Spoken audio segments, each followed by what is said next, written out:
আমাদের ফুবিয়ার ফার্স্ট 800টা বোতল মার্কেটে সেল করে ডিমান্ড রেডি করার পর আমাদের কাজ অনেকদিনই বন্ধ ছিল, কারণ একটাই, ফান্ডিং। তা বলি কি আমাদের ভিশনগুলো, আমাদের স্বপ্নগুলো পূরণ হবে না? তা একদমই হচ্ছে না।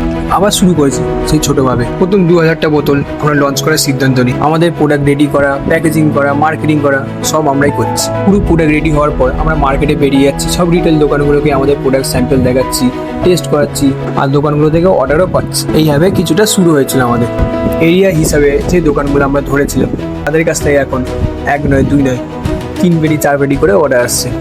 আমরা সেই ভরসা তাদের জিততে পেরেছি, লোকের মুখে মুখে পৌঁছে দিতে পেরেছি আমাদের ফুবিয়াকে।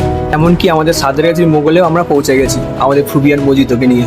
ফুবিয়ার মজিতোর ডিমান্ড আবার তৈরি করতে পারছি মার্কেটে। তোমাদের সাপোর্ট, তোমাদের জেনুইন রিভিউ নিয়ে আমাদের প্রোডাক্ট বেটার করে উঠতে পেরেছি।